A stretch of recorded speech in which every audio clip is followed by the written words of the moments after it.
Hello दोस्तों, आज की हॉरर स्टोरी सुनने से पहले अगर आप हमारे चैनल पर नए आए हो तो चैनल को सब्सक्राइब कर देना ऐसे ही हॉरर वीडियोस देखने के लिए। आगरा से दूर कहीं एक सदियों पुराना गांव है जहां हवा में ही अंधेरे रहस्यों की गंध महसूस होती है। इस गांव में एक प्राचीन कुआं है जिसे मौत का कुआं कहा जाता है। गांव के लोग इस कुएं से दूरी बनाकर रखते हैं क्योंकि जो इस कुएं के पास गया वो कभी जिंदा लौट कर नहीं आया। एक रात 4 दोस्त राज, सिमरन, अर्जुन और प्रिया सड़क यात्रा पर निकलते हैं और इस रहस्यमयी गांव में पहुंच जाते हैं। उन्होंने एक स्थानीय गाइड से कुएं के बारे में सुना था जो इसे इस तरह फुसफुसाते हुए बताता है जैसे कि इसका नाम जोर से लेने पर कुछ भयानक घटित हो जाएगा। जिज्ञासा और रोमांच के मिले जुले एहसास से वे इस कुएं को मध्य रात्रि में देखने का फैसला करते हैं, ये देखने के लिए कि क्या सच में यह कहानी सत्य है। रात का समय है और चारों दोस्त उस खुले मैदान की ओर बढ़ते हैं जहां कुआं स्थित है। चांद की रोशनी से लंबी टेढ़ी मेढ़ी परछाइयां जमीन पर पड़ रही हैं। दूर से देखने पर ऐसा लग रहा है मानो कितने दिनों से कुआं उनका इंतजार कर रहा हो। एक ठंडी हवा उन्हें छूकर गुजरती है और चारों के बीच एक अजीब सी खामोशी छा जाती है। हंसते हुए वे कुएं के अंधेरे में झांकते हैं, लेकिन फिर कुएं की गहराई से एक आवाज आती है, एक हल्की फुसफुसाहट जैसे सूखे पत्तों के बीच हवा चल रही हो। वे एकदम से रुक जाते हैं, उनकी आंखें चौड़ी हो जाती हैं। फुसफुसाहट अब धीरे धीरे करके आवाज में तब्दील हो जाती है और फिर अचानक एक ठंडी और अजीब आवाज उनके नाम पुकारने लगती है। वे एक दूसरे को डर के मारे देखते हैं। उनकी हंसी एक गहरी चिंता में बदल जाती है। वे इसे सिर्फ अपनी कल्पना मानकर इग्नोर करने की कोशिश करते हैं, लेकिन जैसे ही वे वहां से निकलने लगते हैं, सिमरन अचानक चीख उठती है। उसकी आंखें डर से चौड़ी हो जाती हैं।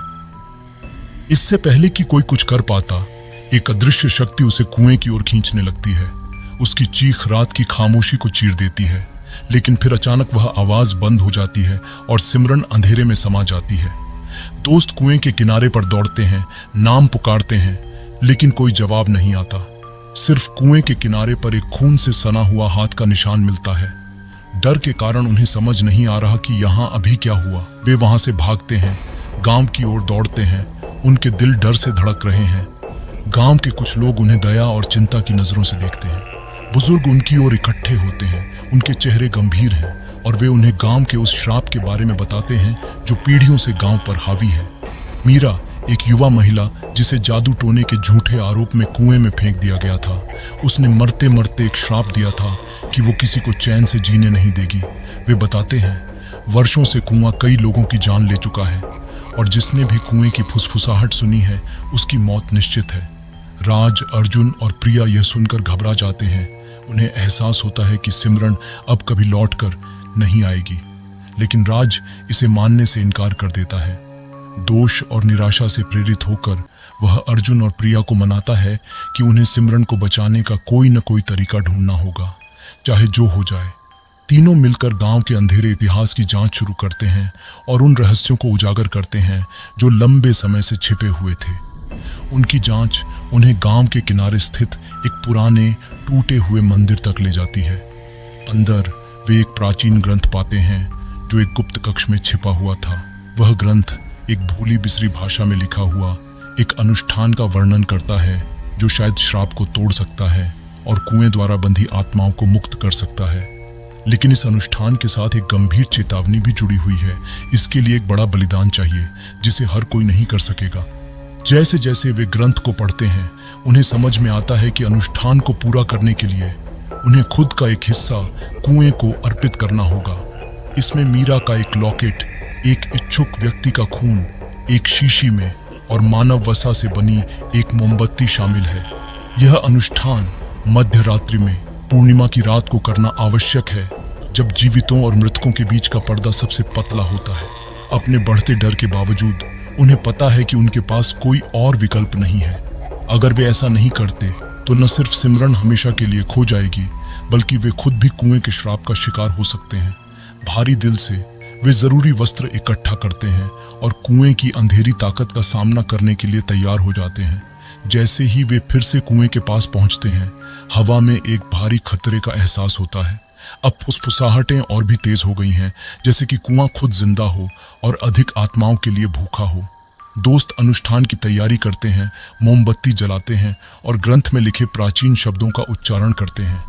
लेकिन जैसे ही वे ऐसा करते हैं, कुआं बदलने लगता है, जमीन कांपती है, पत्थर दरकने लगते हैं और एक ठंडी हवा पूरे मैदान में गूंजने लगती है।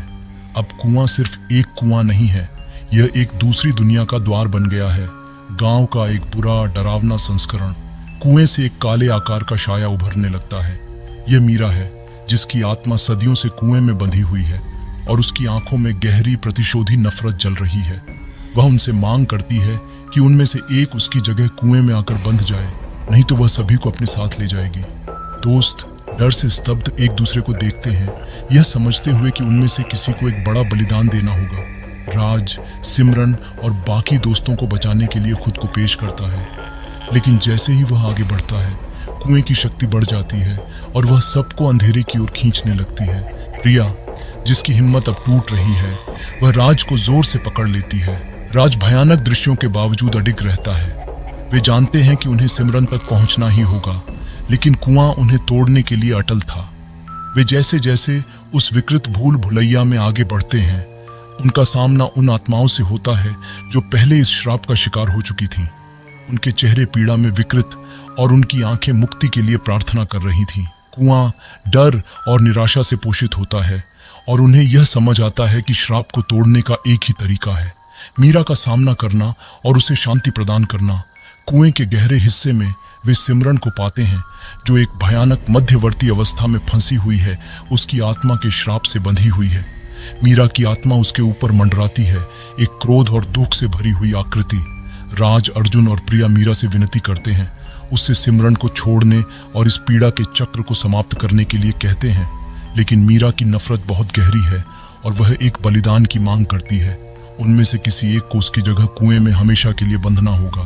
राज, जिसने पहले ही खुद को पेश किया था, एक बार फिर आगे बढ़ता है, यह समझते हुए कि सिमरन को बचाने का यही एकमात्र तरीका है। लेकिन इससे पहले कि मीरा उसे पकड़ सके, प्रिया हस्तक्षेप करती है। वह राज को बलिदान देने से रोकती है और खुद को पेश करती है, यह मानते हुए कि उसकी जिंदगी राज की तुलना में कम महत्वपूर्ण है। मीरा प्रिया की इस निस्वार्थता से प्रभावित होकर एक पल के लिए रुक जाती है, लेकिन तभी कुएं की दुष्ट शक्ति फिर से सक्रिय हो जाती है, सभी को निगलने की धमकी देते हुए। यह समझते हुए कि उनके पास ज्यादा समय नहीं है, राज और प्रिया अपने साहस और संकल्प के साथ एकजुट हो जाते हैं। वे कुएं की ताकत के खिलाफ खड़े होते हैं। उनकी हिम्मत और दृढ़ता अंधकार में एक प्रकाश की तरह चमक रही थी। मीरा उनकी बहादुरी को देखकर अपने अंदर के गुस्से और दुख को छोड़ने का फैसला करते हुए खुद ही श्राप को समाप्त करने का निर्णय लेती है। मीरा की आत्मा कुएं की पकड़ से मुक्त हो जाती है और वह उन सभी आत्माओं के साथ शांति की ओर बढ़ती है जो अब तक बंधी हुई थी। कुआं टूटने लगता है, उसकी दुष्ट शक्ति खत्म हो जाती है और वह पूरी तरह से ध्वस्त हो जाता है। जैसे ही कुएं की शक्ति खत्म होती है, वे कुएं की गहराई से बाहर फेंक दिए जाते हैं, वापस उसी मैदान में जहां यह सब शुरू हुआ था। कुआं, जो कभी आतंक का स्रोत था, अब सिर्फ एक खाली गड्ढा रह गया था। श्राप टूट चुका है और सिमरन अब आजाद है। लेकिन जैसे ही दोस्त एक दूसरे को गले लगाते हैं, इस राहत में कि वे बच गए, उन्हें कुछ अजीब सा महसूस होता है। गांव उनके चारों ओर बदल चुका है। गांव के लोग जो पहले कुएं से डरते थे, अब उन्हें प्रशंसा और कृतज्ञता की नजरों से देख रहे थे।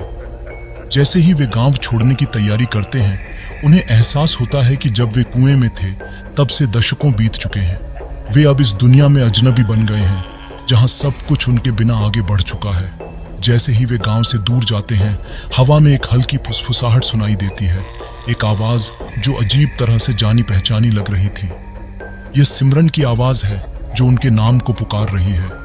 वे पीछे मुड़कर देखते हैं। कुआं अब पेड़ों और झाड़ियों से ढका हुआ था, फिर भी यह बहुत जीवंत लग रहा था, जैसे यह किसी का इंतजार कर रहा हो।